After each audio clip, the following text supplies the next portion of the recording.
This is a beginning point.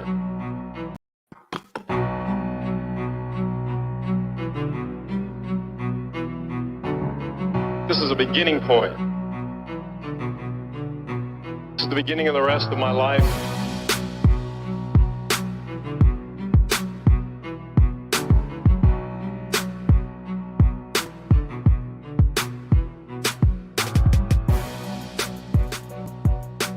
I got the meaning, and I got to write it down, because I don't want to forget it. Just win, baby.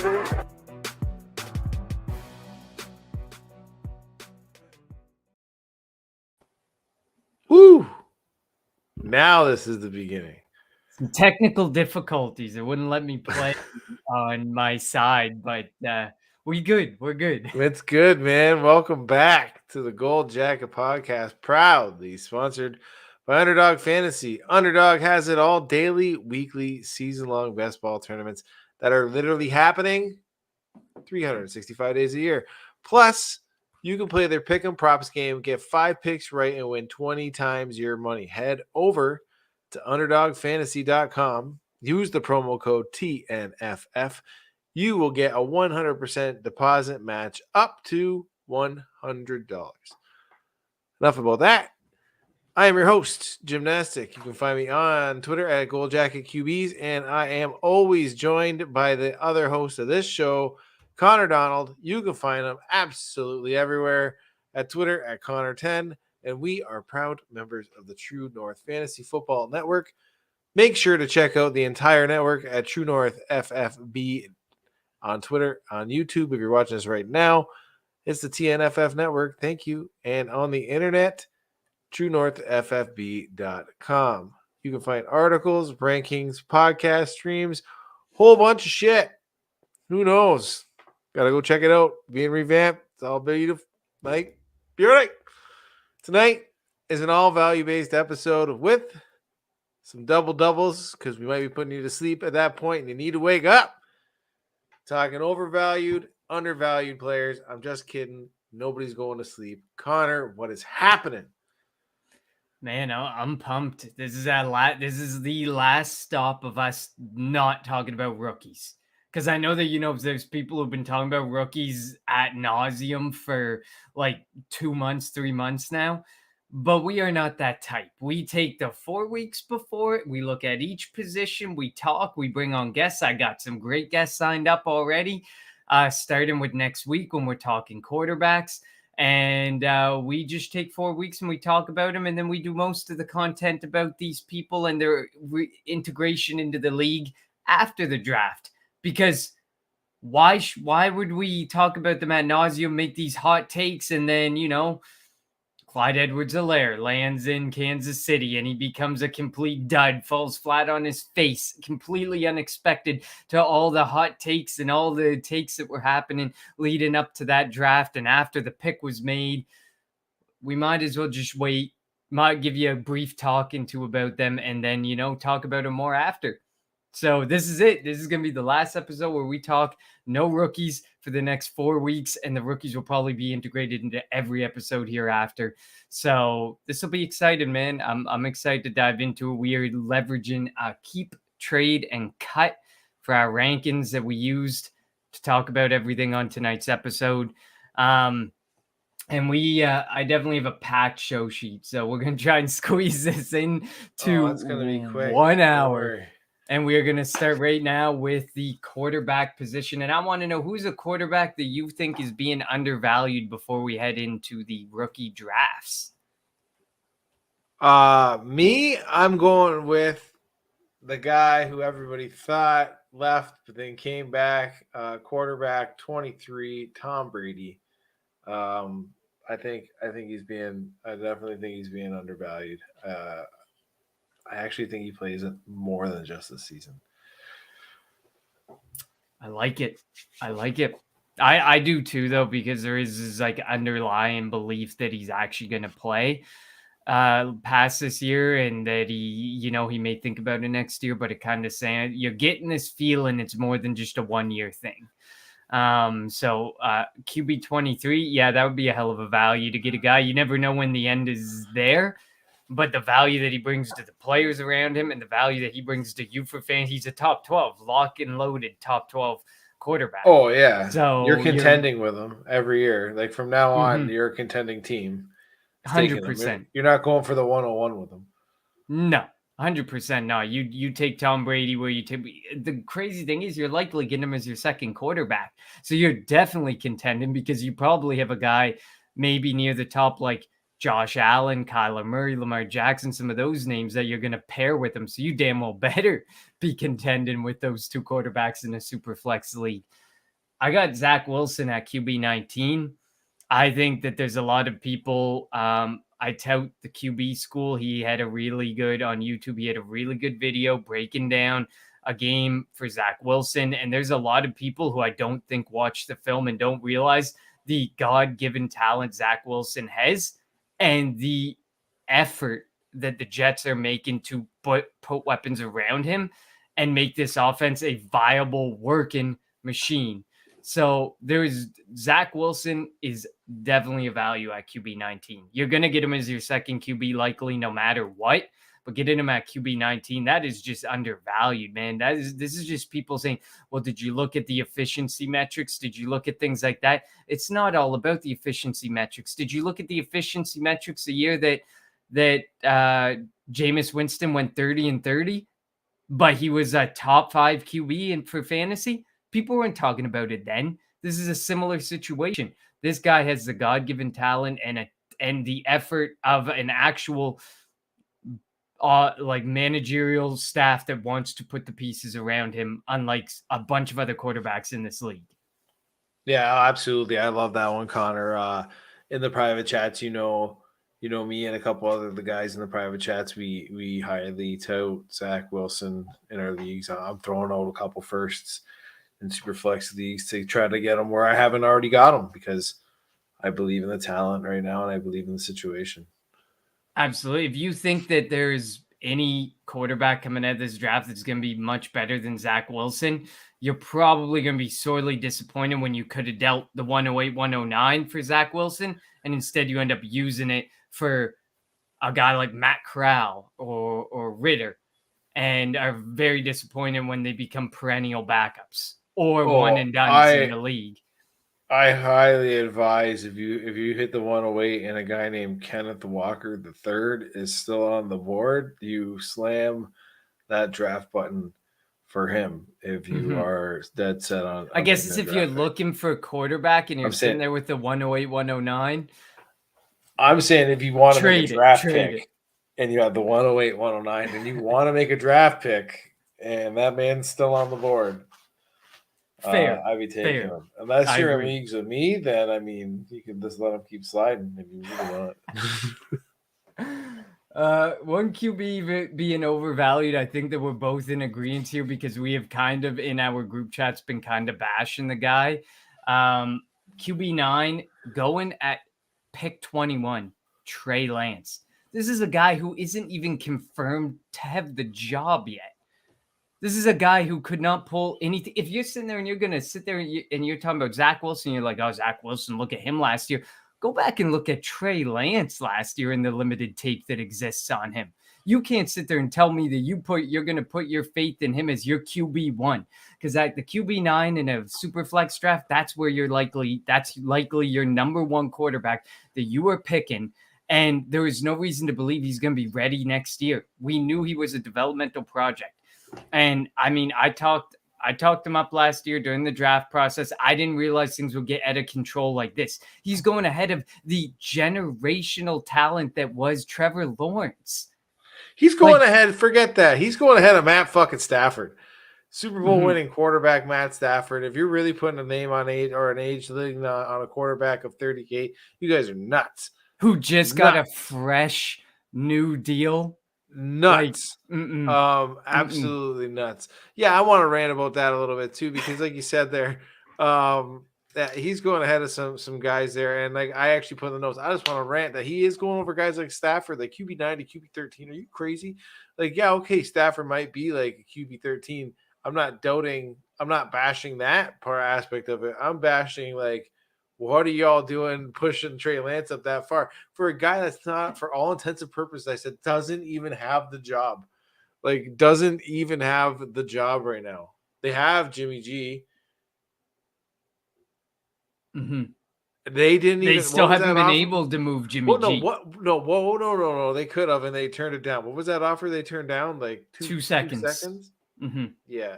So I mean, it is what it is.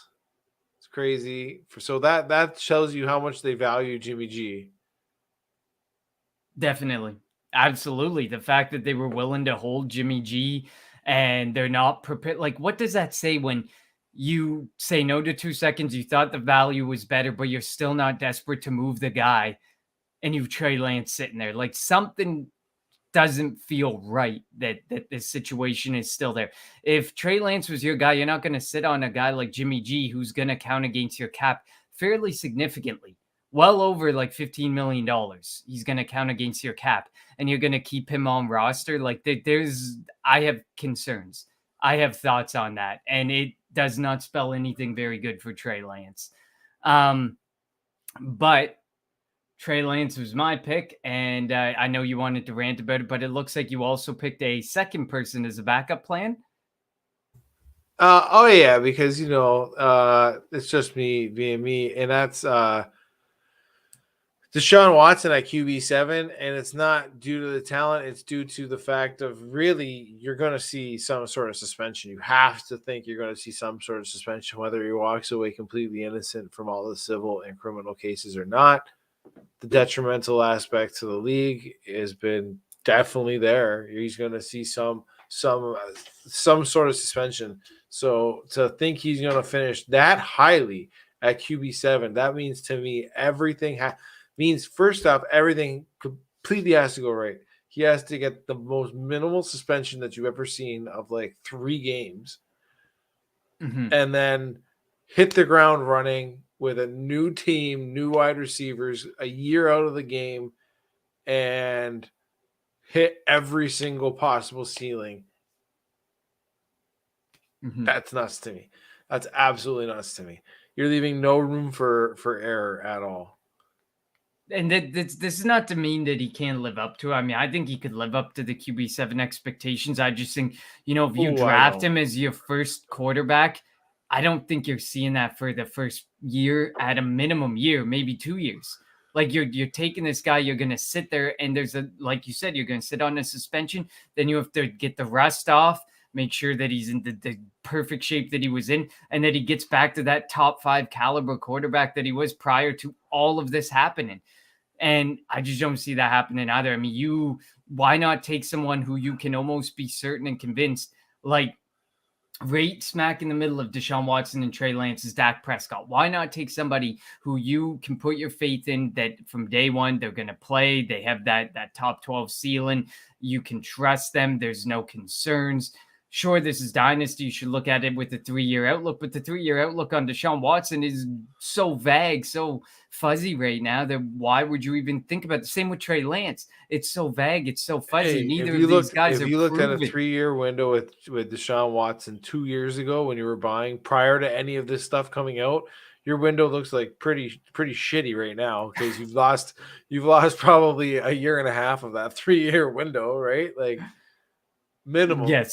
Yes, you definitely have. Maybe 2. And now you're stuck. Now you're probably stuck with them. But it's not necessarily a bad thing to be stuck with him. I just wouldn't be paying the premium for him right now. To me, good. He got traded. He got a fully guaranteed contract. But we know the NFL. Nothing's guaranteed in the NFL, especially in the realm of suspensions and the precedent-setting cases that already exist.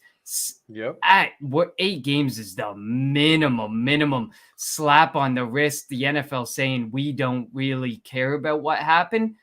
That is not going to be this. That's not going to be where it stands. I'm sorry.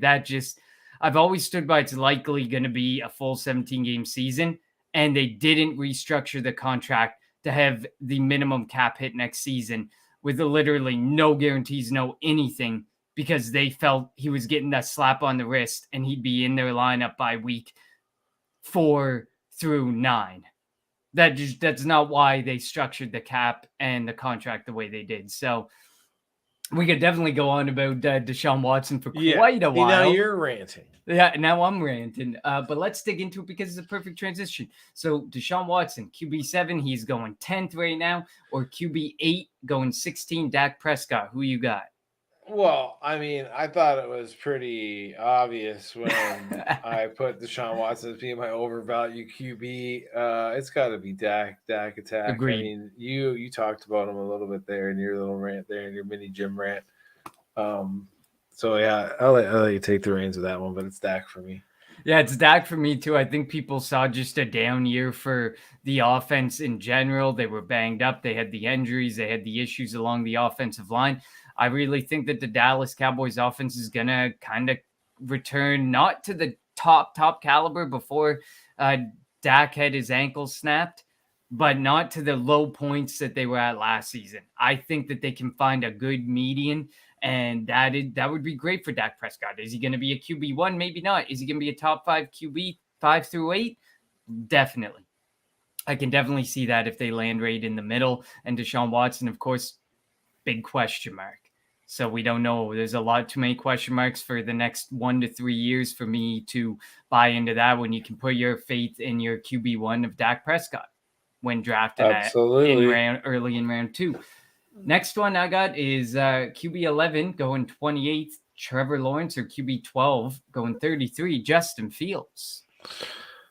Whew, man, how the tides have turned for me. It's Trevor Lawrence on this one. Yeah. Anything to add? It's ugly, is what it is, really. If those are the two you're picking in between, Evan Ingram, you got Evan Ingram, Zay Jones, and Christian Kirk coming in as your saviors for Trevor Lawrence. I think it's ugly for both of them, but yeah, because you got Darnell Mooney and Byron Pringle coming in on the Chicago side. Yeah, I mean, listen, I like Darnell Mooney. Mm-hmm. It's more the ineptitude of Chicago as a whole, I think, than, you know what I mean? Like,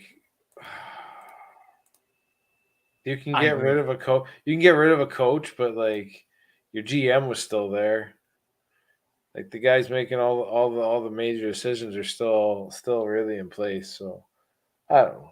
Anyway, I don't know what to say about that. Yeah, Trevor Lawrence. Agreed. For me, I'm likely going Trevor Lawrence because if you're looking at it with like even like any type of lens of 3 to 5 years, there's no way you can tell me with any certainty that Justin Fields can live up to what he was supposed to be anytime soon because it doesn't feel like they're doing anything offensively. They're not doing anything to support the guy. There's the rumor too that if Justin Fields doesn't really show real promise to the organization, he might not be the guy next year. So agreed. And I mean that's something because you have to this whole crew that is now there, the front office, the coaching staff is no longer the ones that drafted and invested in Justin Fields. They are prepared. They have a leash again that they can be like, Justin Fields isn't our guy. He isn't our answer. So then all this doubt comes into play. And if he doesn't step up with what limited weaponry he has, he could be out of a job and not even really given an opportunity.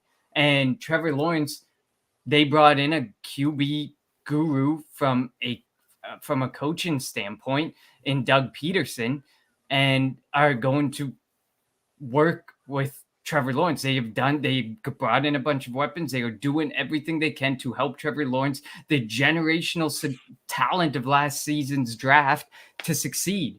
And I think that he can succeed even with just somewhat better weaponry than what he had last year, even if it's just minor steps up. It is steps up for Trevor Lawrence and a good way for him to prove himself. Absolutely. Here's one that, man, you got to be itching at the bit. These two guys, mediocrity at their finest, if you can say it any better. But now they've got literally last year's ranked, preseason ranked, like wide receiver, 1 and 3? Pretty much. And I'm shocked they were this low, to be honest. We are talking the QB 17 with pick 53, Tua Tagovailoa, and the QB 18, pick 62, Derek Carr. Derek Carr. The car. For me here, I'm going with Derek Carr because, man, the dude's got the job security. He's got the job security. He's about to lock down a new 5-year contract sometime this offseason. Because you've liked Derek Carr, like ever absolutely, since absolutely. Yes, that ever is. David Carr retired, and Derek Carr took a spot. But this isn't fair. Like, oh my God, another Carr. Great. this isn't fair because we were Tua people. We love Tua, and so far. But to me, I'm in the middle of writing an article right now for Player Profiler, breaking down why Miami isn't necessarily the hotbed destination for fantasy that people might think it is. And man, this guy has to take drastic steps forward in very key categories that pretty much coincide perfectly with top 12 quarterback relevancy. And absolutely, I don't think it's going to happen. I don't think you have this guy going from ranking in the QB 30 ballpark in these categories that when the article comes out, you can go look at it because I won't give it away right now. He has to go from QB 30 to get up to at least a top 18. And I don't see it happening. Derek Carr, he's there. He's finally got the weaponry. He's never really had this weaponry. I know that people talk about, he had Amari Cooper, he had Michael Crabtree, whatever. Yeah, you already has. You can say that he had the weaponry, but I would take Devontae Adams over Amari Cooper and Michael Crabtree. He had the weaponry. Statistically proved it. He did. I honestly think the weaponry of Darren Waller, Devontae Adams, and Hunter Renfrow is better than the duo of Amari Cooper and Michael Crabtree of years past. Well, yeah, only because that's only because he sustained Hunter Renfrow and Darren Waller already as two top 12 options. So now he's adding another top 12 option. Like I think, again, halfway through that article, and I got to just touch it up a bit. Yeah, he's gonna get dinged. Like Devontae Adams is gonna see the ding. Yeah, it's all good for Derek Carr, right? Ring the bell for him. To me, the biggest thing here is the job security. We can't say the same about Tua, man. Tua's almost on a leash like Justin Fields. Not even the job security for me. Let's give Tua the hypothetical job security that Derek Carr is getting. And to me, it's piece of the pie. It's literally the size of that fucking pie. I can't get Tyreek Hill cracking where he's cracking, or Jalen Waddle cracking where he's cracking, and ADPs looking at what they're doing there. Maybe I'm wrong. You saw the value. So. You see the value, man. I shared one in our group chat. I got Brandon Ayuk and Brandon Ayuk and Jerry Jeudy for Waddle and 2 third-round picks. Like that was it. Like people are hyped about Jalen Waddle, but like the passing game. Are you certain Jalen Waddle? Like he had 140 targets last year. Are we certain that he can do the same? Say if we take away 20 targets. This offense with McDaniel is not going to necessarily be this high-octane passing offense despite Tyreek Hill. And they just paid Tyreek Hill $30 million a year. I'm sorry, Jalen Waddle owners. You're not paying the guy $30 million to end up being to out-target him? You're not going to try and feed Tyreek Hill endless amounts of targets? Yeah, you would think so. Unless he's just like going for a retirement. Like, I don't know, but you don't really pay him that much as a retirement. You're not giving Tyreek Hill this much money to not give him a minimum 125 targets. No chance he's going anywhere below that. And that is, in my opinion, my friend, at least 25% of that passing offense. Right there. If not more. My biggest thing with Tua is he's safe. He doesn't pull the trigger on big shots. He takes what the defense gives him. So let's even go with that. And I agree with that. So let's say he does go with it safe. And we've seen Andy Reid. That's another thing. Josh McDaniels Sorry, not Josh McDaniels. Mike McDan. Yeah, is whatever, man. Close enough. Make a few pulls and then keep pumping through the day, and this is what you get. Isn't Andy Reid, in my opinion, new guy on the block. Let's see what's really behind the curtain. You know what I mean? Like let's really see this. But anyway, like we've seen Andy scheme Tyreek short. We've seen Tyreek take punts, right, and have no room. We've seen him operate in the phone booth. I love Tyreek. I'm not shitting on him. No way a doubt about it. Check out the Veridian Global T-shirt I'm rocking today. It's the cheetah, man. All love for him. But that pie is smaller. So even if he's working in that area and scheming, let's say short area screens and low A by A targets, what's for Waddle? That's Waddle's bread and butter, right?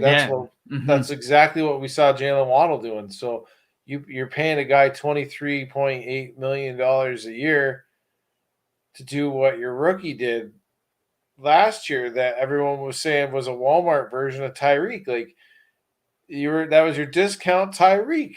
So I don't know, man. I don't know. It feels like it's two very similar guys, but like Tyreek can go long, but how often is Tua going to throw the long ball to make that? He's not Patrick Mahomes. Patrick Mahomes, so I'm pretty sure he threw the most deep ball attempts. It was him or it was Tom Brady or Aaron Rodgers. One of the three. Maybe they're going to do some flea flickers over or like some screens to Waddle, who then bombs it to Tyreek streaking. I think we're really going to have to see where that offense how that offense looks, what's it going to look like. But I mean, I don't think there's going to be enough there with Gesicki in the picture, with Chase Edmonds in the fold, with Raheem Mostert in the fold, with that run first, that zone run scheme mentality that McDaniel is known for. I just don't think there's going to be 225 target, 130 target guys. Like I can see 200 target guys, but can Jalen Waddle be as equally effective? Drafting him as the wide receiver 7. Can he be equally effective with 30 less targets than he had this year? Can he produce the same with 30 less targets this year?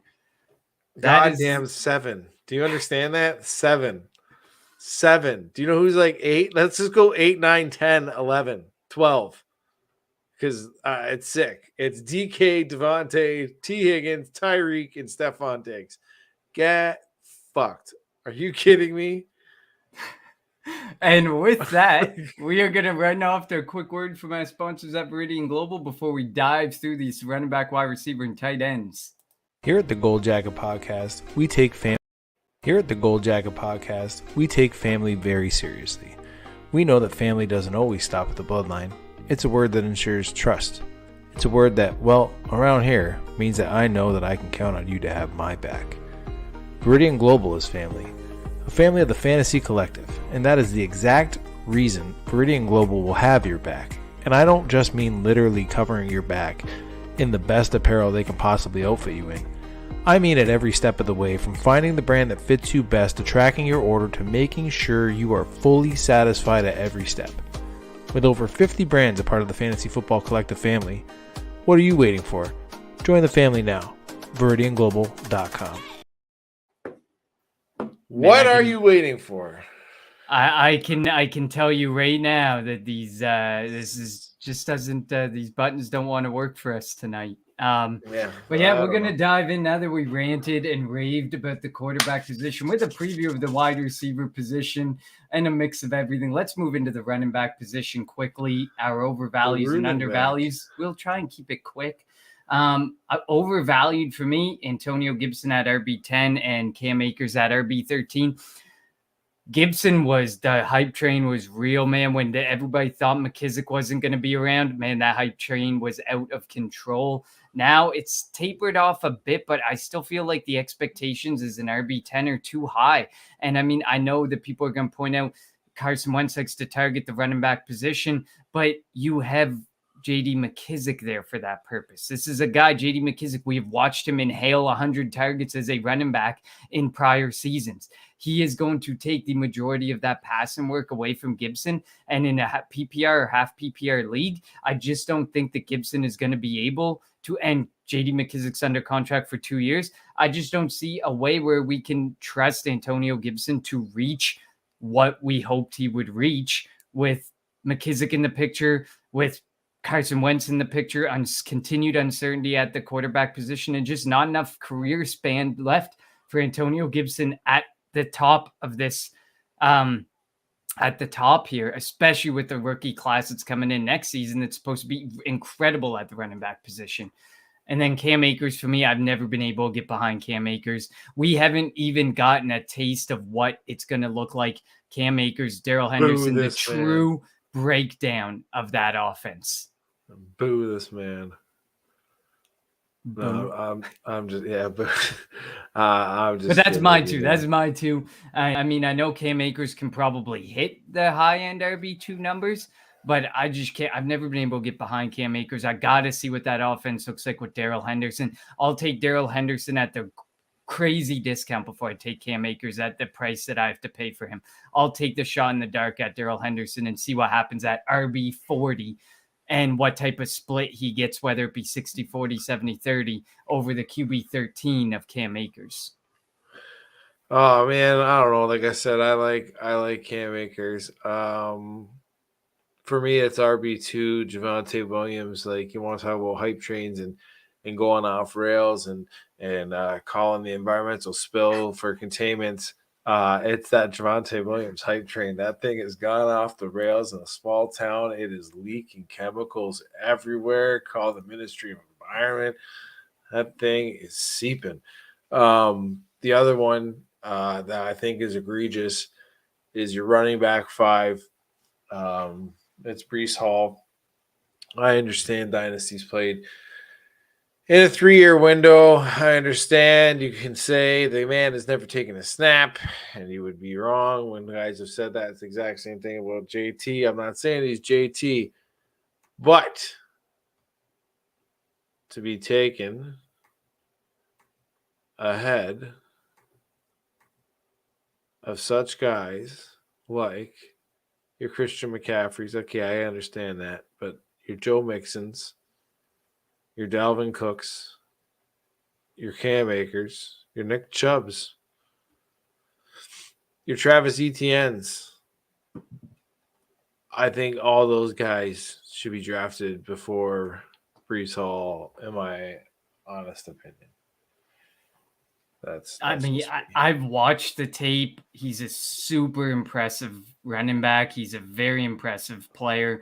But to sit there and tell me if you started a draft, a dynasty draft today with rookies involved, and you would, at the turn of round 2 and 3, take Breece Hall with certainty, not knowing anything, just a draft right this moment with rookies involved and current players involved, and you would do that, I would call you crazy. I just wouldn't be able to get behind that either. He's a super impressive player, and in rookie drafts at 101, 100% you smash that pick. It is with a no-brainer.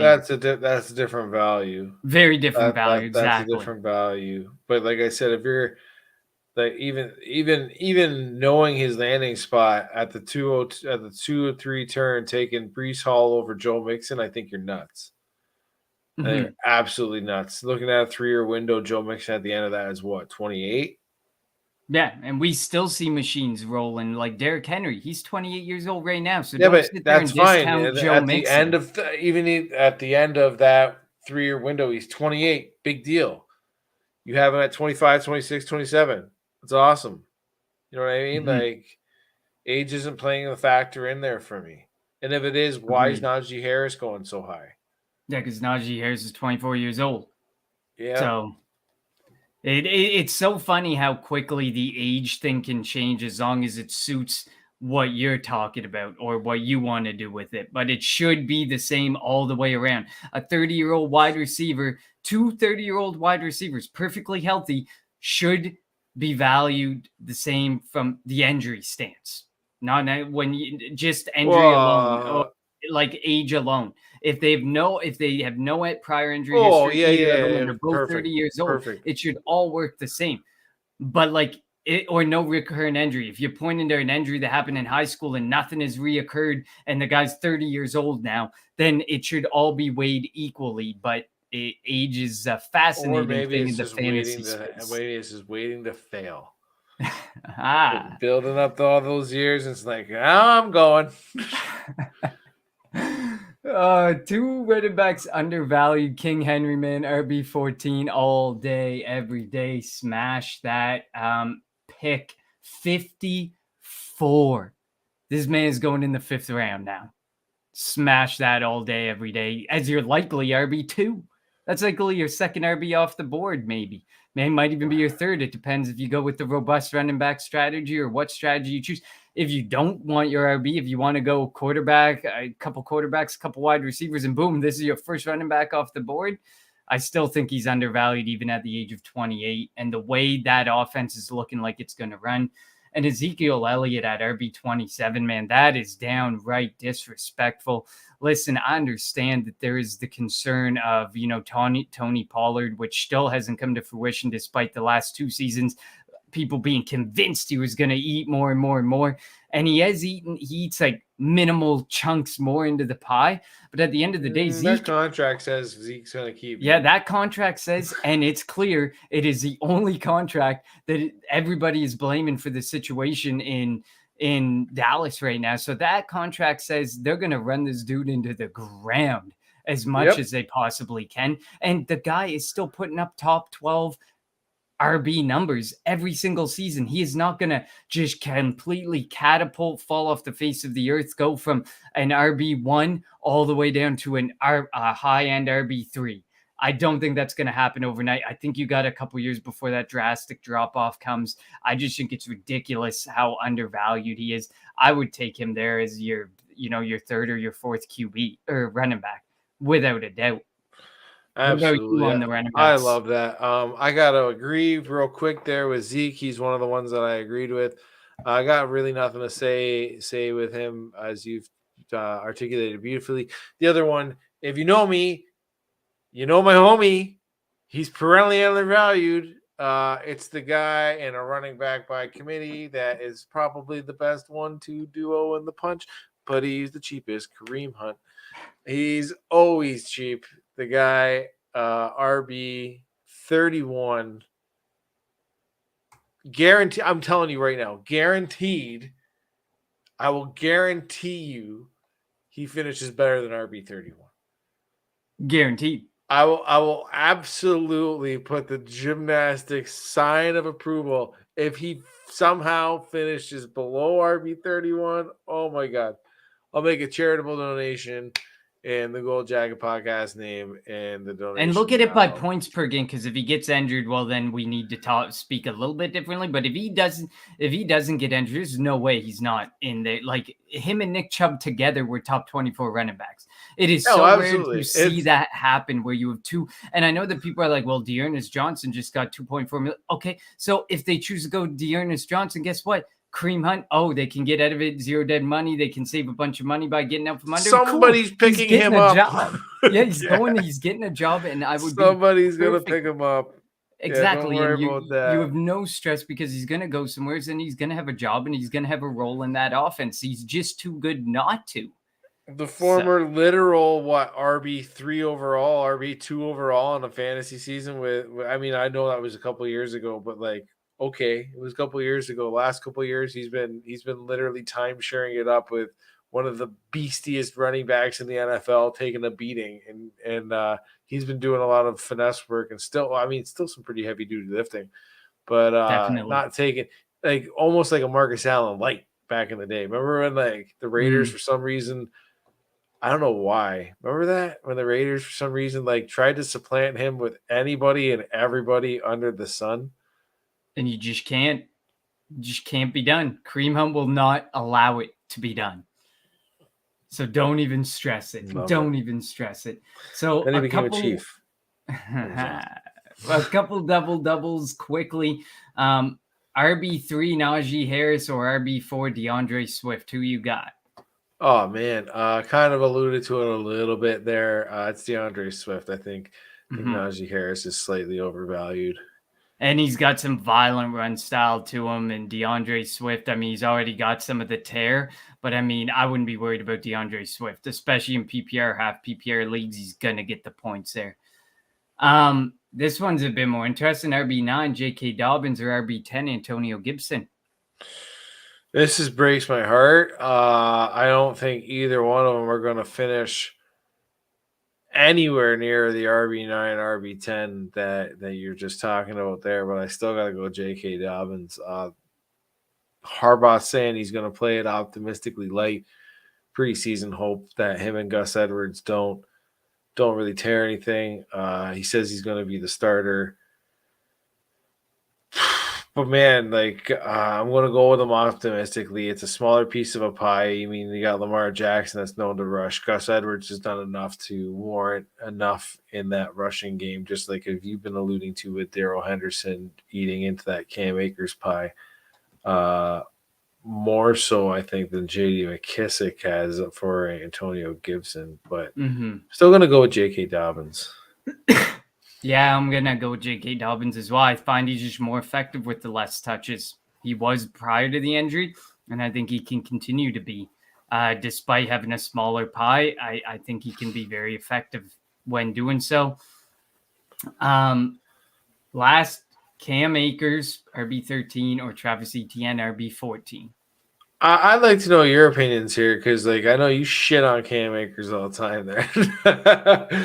I like Travis Etienne. I thought there was a better value on Travis Etienne than there actually was, but really, that James Robinson injury really spiked his value.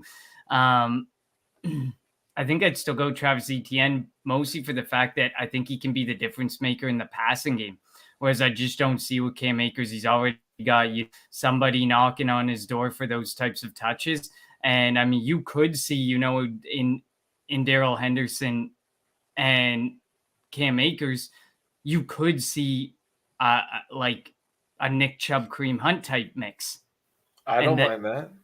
I wouldn't mind it, but it's all about seeing what that offense is, because last year we were supposed to see what that was going to look like, and we never got to see it because Cam Akers got hurt, then Darrell Henderson got hurt. We never got to actually see it, but I still got Travis Etienne on this one. Okay, so I want to start with how much do you hate Cam Akers? I don't hate him that much. Little bit. Come on. I like the Travis Etienne, the talent coming out. I understand he's not the world's greatest runner. Okay, but I'm there for the work and the pass catch. How much do you hate James Robinson? You gotta hate one of those two guys. I don't hate James Robinson. Are Okay, you talking for the injury specific? Okay, purpose? this is what I'm gonna ask you. Okay. What offense is a better offense right now? Right now out the gate, without you knowing the offense, Sean McVay's LA Rams, Super Bowl champion defending Rams. 100%. Obviously, Sean McVay's offense. Or the Jacksonville Jaguars. Obviously, Sean McVay's offense. So why don't you want a piece of a bigger pie? A piece of a better pie? That's my thing. I can see That's it. I'm offering you a delicious black truffle, black fucking beautiful cake. And then you're just nah, I don't want that. I want the Edmonds down on the corner. Get out of here, man. But I don't know. I want that better offense. I want that better offense. It's a better offense. It scores more points. Plain and simple, that offense scores more points. That offense is on the field more. And with more opportunity to score more points, he's got the more opportunity to put up more fantasy points. That's my look on it. Either way, those guys are both in a timeshare. James Robinson has 100%. done nothing but eat his way and kick the shit out of doors that have been put up in front of him, saying he cannot be a viable workhorse RB in this league. Yes, he can.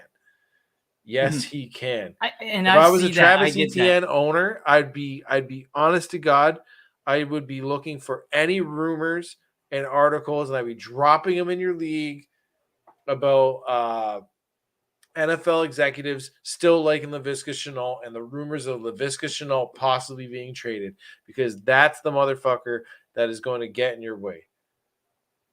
Those are the two guys that are going to get in your way, I think. Yeah, there's definitely going to be risk. I think there's risk on either side of it. Yeah, the pie is a lot prettier in LA, and I get that. It's got whipped cream on it. It's got cherry. It's beautiful. I just think because of the injury for Travis Etienne, there's just like this complete like run over by a fucking truck. It's all smooshed. I think it's so difficult to tell what both offenses are going to look like and what piece of the pie each of these guys are going to get. So I think. And here's the other thing: you've seen Cam Akers actually go out and do something. Agreed. Actually go out and do something post-injury. If it makes you feel better, unless I drafted them in the rookie drafts, I will have neither at 13 and 14. Okay, that's fine. But I'm saying if a gun's to your head, you have to take one. Like Cam Akers has checked every single box pre and now post-injury. I think that he could possibly check for any doubter to really keep hating on him. I guess you're still picking Travis Etienne. We'll pick this discussion back up in the off season when we see where they land. If we're talking like 5 points per game difference between the two, I'll admit I was wrong. If we're talking a point per game difference between the two, then there's not an existing gap as big as people think. And I think that there's just this very high expectation on Cam Akers, where the expectation only arrived more for Travis Etienne because James Robinson tore his Achilles. If it wasn't for the James Robinson injury, I don't know. His value was shot prior to the injury. He was not even going as a top 24 running back. And now he's spiked right back to fringe RB1. And what's the one thing that changed? The James Robinson Achilles tear that happened. That is the biggest game changer that happened in that time. So that was it. It's the opportunity knocking that people see in Travis Etienne. So it'll be interesting to see. We will revisit this next offseason. We will remember this. Into the wide receivers we go. Give me your two wide receivers you believe are being overvalued. For me, two wide receivers that are being overvalued, it's got to be your Devontae Smith on the Philadelphia Eagles at wide receiver 18. And a guy that I've kind of shit on a little bit already in this episode is Jalen Waddle, wide receiver 7. I don't believe either one of those guys sniff that ADP finish.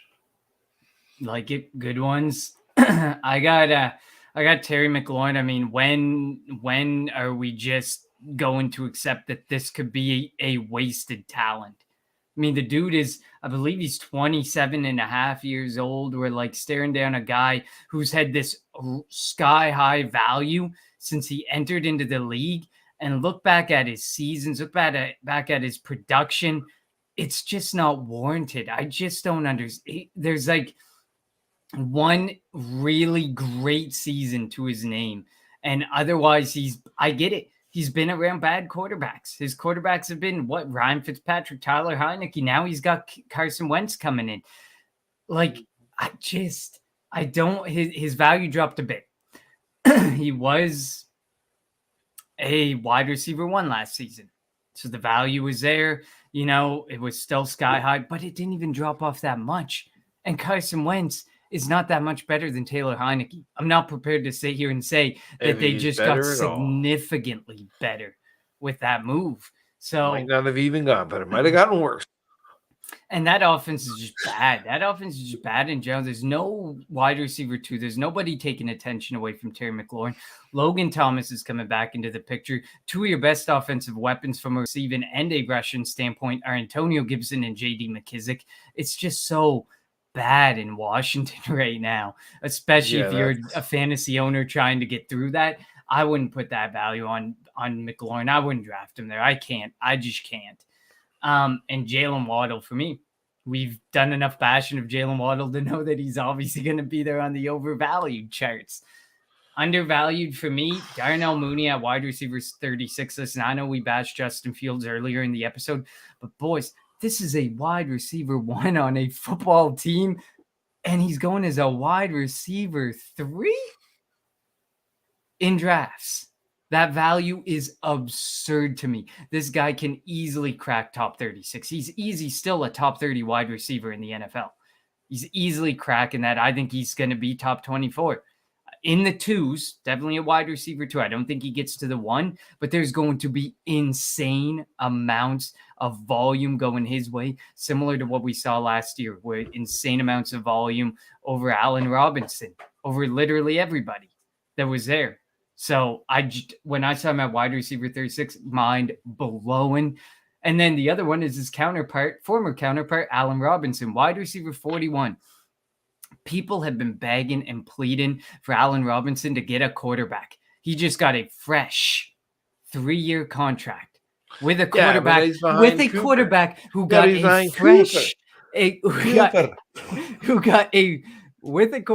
a fresh 5-year contract. You just praised the beautiful, luscious cake that is the offense of the LA Rams. And you are telling me the wide receiver 2 on that team is worth possibly the 3. wide receiver 40. He's not Cooper Kupp and Van Jefferson. Are you telling me Van Jefferson is going to be the 2? No. Super Bowl champion Van Jefferson. Thank you very much. Allen Robinson at 41 after the begging and the pleading for a actual legitimate quarterback. He gets it for the next 3 years, and you're going to draft him at wide receiver 41. Get out of town. Maybe when Robert Woods was in town, okay. But now, no. I'm sorry. I like him. No, for real, I like him. Those guys are beautiful. For me, it is, you want to talk about guys that are going as wide receiver 3s. And this guy, when you look up disrespect in the dictionary, look under A. Because it's going to be Keenan fucking Allen at wide receiver 31. What are you guys doing? Like, seriously, what are you guys doing? The guy's tied to one of the best quarterbacks, and for fantasy purposes, all intents and purposes, I keep trying to deny it, but the guy, the baby-faced assassin is really what he is there. The guy's got a cannon of an arm, and one of the reasons why Justin Herbert is so successful is because he has a very savvy veteran wide receiver in Keenan Allen. To let him go at wide receiver 31 is absolutely fucking nuts. The other one, to me, is a guy that I can see why he's going a little late, wide receiver 27, but still a little later than my liking. I think he should be up there a little bit. Not, crazy bump ranks, but, like wide receiver 19, 20 maybe. That's Cortland Sutton. The guy just got a great quarterback. He, if you're going to go with this whole DK Tyler Lockett narrative of Russell Wilson, which I'm not doing, but if you want to do it, it has to go full tilt with that. And you have to take the wide receiver that full tilt looks like the wide receiver that did better, which would have been DK, right? DK was the wide receiver that did better. And who looks more like DK Metcalf and does more like DK Metcalf does out of those two? I would definitely say it was Cortland Sutton, but I'm not here to praise that or drive down that narrative as of yet. Maybe in the Wild Wild West, Wiki Wild Wild West series, we will see it, but I don't really want to rant too much about it. It's Cortland Sutton. That's a crazy value. How's it going, Coconut? Since 2013, Keenan Allen has been top 12 in fantasy points per game output in 7 of those seasons. Just to add to your point about Keenan Allen and the value at wide receiver 31. Just had to throw it out there. We will quickly, I want to do one. This is a one I want to hit on because we're getting pinched on time here. Rank these duos of wide receivers who share a team and are ranking in the top 24 who will finish top 24. So which one of these, rank them in order of most likelihood that they land in their top 24. They have top 24 ADP to their name right now. That is Mike Evans and Chris Godwin, wide receiver 24 and 15. Jalen Waddle and Tyreek Hill, 7 and 11. Jamar Chase and T. Higgins, 1 and 9. Okay, Who do you got? so I think it's going to be Cincinnati, the Buccaneers. No, sorry, Bucks, Cincinnati, and then Dolphins. Not a fucking chance, in my opinion. But the way I say that is, I think it's going to go like Jamar Chase, both Bucks wide receivers, T. Higgins. I think you got a good shot. Like say Jamar Chase is like the 1, 2, 3 somewhere there. Evans and Godwin like the 3 through 9. T. Higgins like 10, maybe 9 through 12 range is how I can see those two teams stacked in there, and then I don't see Tyreek Hill and Jalen Waddle cracking those like myself. I see Tyreek Hill potentially being able to get into the top 12. I do think there is a way where I see him get in there and just based solely on targets and the type of volume that he's going to see and what he's going to have to produce for himself. But I would be in agreement with you. I do think it is going to be the Bucks, then the Bengals, and then the Dolphins. I would say there's no chance with the Dolphins, but so you think both of them can hit that aspect? That I don't think ratio. so. Not top 20. So then there's no chance. There's no to me there's just no chance. Like there's no chance. When I look at projections and I look at the type of the pass and offensive volume, the average depth of target of Tua Tagovailoa, how often he throws the ball deep, there's just no way that Waddle and Hill together can get top 24. I could see Waddle fringe. I can see Waddle being in the 25 through 30 range, but I just can't. There's no way I'm going to be able to pull together projections and sit there and comfortably say, yeah, Waddle and Hill are top 24 without a doubt. But the other two duos, 100% top 24 without a doubt. They're going to be in the top 24, and they're going to live up to at least be in the ballpark, if not live up to the ADPs that they're going at right now. Tight end, we'll do the overvalued, the undervalued, and I got one double of interest I really want to dig into. Overvalued for me, Mark Andrews. And I'm going to say it simply. He's currently going as a tight end 2, which is a 27th overall pick. God just damn at the front end of the third. Only him and Kyle Pitts are going in the first 4 rounds. Those are the only 2 tight ends going in the first 4 rounds of drafts. If you're not getting Kyle Pitts, give me the value on TJ Hawkinson, Darren Waller, Travis Kelce, George Kittle, all day, every day over Mark Andrews. Mark Andrews, man, Huntley loved Mark Andrews. It cannot be understated how much Huntley loved and targeted Mark Andrews, and how I think it is going to look like a very different offense with the running backs back and Lamar Jackson back. Rashad Bateman getting a full offseason, healthy offseason to put in work. Marquise Brown putting in his work. That's insane to me that Mark Andrews and Kyle Pitts are 2 in the first 4 rounds, 2 in the top 48 tight ends. I gotta agree with you there. I got Mark touchdown Andrews. No, for me, absolutely. I want to say my value pick is Travis Kelce, where I see him being disrespected in the leagues, but nope, it's not for me. It's Pat Freiermuth for me, tight end number 7. I love the guy. Wow. Got rid of Juju. Yeah, I like him. I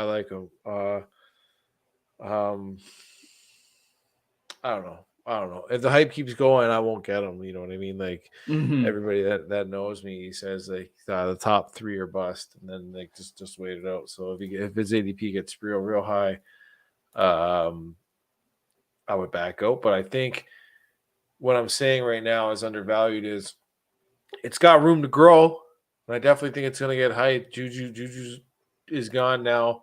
So that's one of the 3 heads, as I've always argued. as those two teams are built very similarly. 3 wide receivers that are talented running backs, very talented tight ends. The only thing missing really was the quarterbacks, as one was aging and leaving, and one was just young and coming in. So yeah, I like Freiermuth. I think his ADP is going to climb though, so I think he's undervalued as of right now. If you can get him now, and I'm not convinced it climbs much more though. I mean, he's going at pick 101. He's a tight end 7. The people ahead of him, I don't see him getting ahead of them this year. Maybe even next year right away, like Darren Waller, TJ Hawkinson, Travis Kelce, George Kittle, Mark Andrews, Kyle Pitts. Like, that's a significant company you got to pass. And some significant grandeur to make up. You're saying 101, right? Mm-hmm. Yeah, he's going to go. 101. Yeah. He's going to be better than a lot of those guys. Interesting. Wait a second. I like it. Well, you look that up. I'll give mine. It's Zach Ertz. He's a tight end 16. He just got a fresh new 3-year contract that he's going to see so much volume. He's going to see a ton of volume. At this point, there is the likelihood that obviously Arizona's going to bring in another wide receiver. But there's also the potential likelihood of like the DeAndre Hopkins. Is he going to be able to stay healthy? Is the injury going to be there? Rondale Moore, are they going to figure out how to use him? There was one positive. There was one thing that was working in Zach Ertz's favor. And when I had Chase on a couple weeks ago, he talked about Ertz. He could say nothing but good things about Zach Ertz, because when Zach Ertz came to town, he saw 7+ targets, I think, in literally every game from the time he arrived from Philly to Arizona till the end of the season. He saw 7 targets or more in every game. And that's where he thrives, is when he's getting targets. That's what led him to be in the top 3 tight end for multiple seasons when he was in Philadelphia. The volume, if you can just get the volume. And that's why I don't necessarily believe that Arizona's urgently feeling the heat to get a wide receiver in-house. I think maybe they'll likely draft one, but I feel like they think they have good weapons that can eat a lot of volume and can do a lot with it in Zach Ertz and DeAndre Hopkins. And of course, they want to develop Rondale Moore and get him there, obviously better than what they were using him as last season. So I got Zach Ertz. I like it. I pulled up a few names that are going before the 101 or the 101. I mean, and it's like Isaiah Spiller, Leonard Fournette, Rashad Bateman, I think, DeAndre Hopkins. I think he'll go ahead of after Chris Olave. Marquise Brown is another one, I think. Drake London. We can talk about him extensively later on in a couple episodes. Traylon Burks, like all of these guys, I think Pat Freiermuth this season and next season are gonna outproduce and climb ADP for, I think. Anyway, that's just me. Maybe I'm wrong. I don't know. I like some crazy tight ends. It's fair. It's fair. The opportunity's there. It's knocking. And we'll see how things work out with Mitch Trubisky. But I mean, at least it's a viable quarterback. It's a better situation than probably Ben Roethlisberger was last year. But one double before we leave, and then tonight, tight end 11. Dawson Knox at pick 131, or our newly and dearly departed friend, tight end 12, pick 134, Noah Fant. Better quarterback, better offense. Got to go with Dawson Knox. Mr. Touchdown dependent, Dawson Knox. Yeah, that's right. Mr. Touchdown dependent, but better offense. And in that range, like really, what's the big difference between them? Not too much there. So I'll take the boom, but I'll take the boom bust availability and the availability to sell based on name and offense alone. And hopefully, if he excels again next year, gets those early touchdowns, those early booms, you actually listen and sell, because it's rare you're going to get that second opportunity, that second win from a guy like Dawson Knox, who honestly I think should have been sold last season. Last season, definitely should have been sold. Depends. I think couple of my plays were hold them, make the push, make the run, and then hope to God, what's his name? Sanders and Beasley go, and nobody gets brought in, and then you sell them, right? Well, based on and Sanders and Beasley went, Crowder and Howard came in. I So- know that. You know what I mean? Like The window that- was very brief in the offseason. Like you It had to wasn't, kind of yeah. hope that somebody was predictive about it and said, I think these guys are going to go, but not see Man, that window was somebody open was coming so in. little. It was like a kid in the room opened up a window, and the dad from the other room said, "Shut that damn window!" Like it went up. Oh shit! Boom! Straight down. Oh man. I agree there. Before we finish up, shout out to Trophy Smack. They got 1,000 customizable trophy combinations, championship belts, and rings to choose from. At the checkout, make sure you put a ring in there with your trophy or belt and use that promo code TNFF at checkout, and you will get that ring for free with your belt or your trophy. That is TNFF at checkout with your purchase at trophysmack.com. Well, shout out to everybody listening, watching, supporting us. Make sure you rate, review, like, or subscribe wherever you're listening or watching, of course. Shout out to all the wonderful sponsors. That is Veridian Global, who you heard about earlier, Trophy Smack, who you just heard about, and Underdog Fantasy, who kicked off the show. Make sure you check out the entire True North Fantasy Football crew. I just realized I didn't put the background, the whole border in today, but usually they would generally be above Jim's head, where you can find the True North Fantasy Football crew, TrueNorthFFB.com, TNFF Network on YouTube, and at True North FFB on Twitter. Follow Jim at Gold Jacket QBs, myself at Connor10 TEN. And next week, we're going to be talking rookie quarterbacks with a very special guest who did a series called, it was a quest for the QB1. And he dug into, I believe it was 7 or 8 different quarterback names. So I thought of no better person who could really dive in and talk about this quarterback class and their potential fantasy value going forward. That is going to take place, hopefully, next Thursday. So for now, we will see you next Thursday.